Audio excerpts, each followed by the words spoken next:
அனைவருக்கும் வணக்கம்.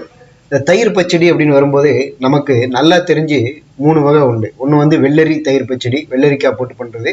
இன்னொன்று கேரட்டு, அப்புறம் வெண்டைக்காயை பொரிச்சு போட்டு பண்ணுற தயிர் பச்சடி. இன்னைக்கு நம்ம வந்து வெள்ளரிக்காயை வச்சு தயிர் பச்சடி வித்தியாசமாக பண்ண போகிறோம். வழக்கமாக வந்து பார்த்தீங்கன்னா பச்சை மிளகாய் இதை போட்டு பண்ணுவாங்க. இன்னைக்கு நம்ம வந்து வேற ஒரு பொருளை அதில் போட்டு பண்ண போகிறோம். இந்த தயிர் பச்சடி வரும்போது பார்த்தீங்கன்னா சில பேருக்கு ஒத்துக்காது. இந்த கோல்டு இந்த மாதிரி அஃபெக்ட் ஆகாமல் இருக்கிறதுக்கு இதில் ஒரு பொருள் சேர்க்க போகிறோம். முதல்ல வந்து நம்ம வெள்ளரிக்காயை தோல் சீவிட்டு நல்ல சின்ன பிஞ்ச வெள்ளரிக்காவை வாங்கிட்டு தோல் சீவிட்டு அதை நம்ம தேங்காய் துருவுறது இருக்கு இல்லையா, அதில் போட்டு நல்லா சீவி தனியாக இந்த மாதிரி எடுத்து வச்சுக்கணும்.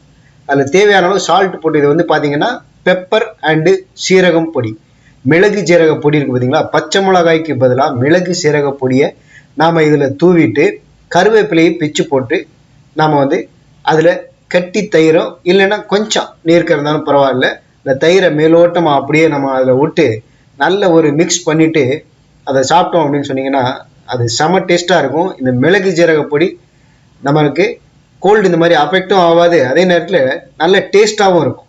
இதே மாதிரி தயிர் பச்சடி நீங்களும் உங்கள் வீட்டில் செய்து பார்த்துட்டு நம்ம வீடியோக்கு கீழே உங்கள் கருத்துக்களை பதிவு பண்ணுங்கள். வீட்டில் இருக்கிற குழந்தைகளுக்கு இதை செஞ்சு கொடுத்தீங்க அப்படின்னா நல்லது.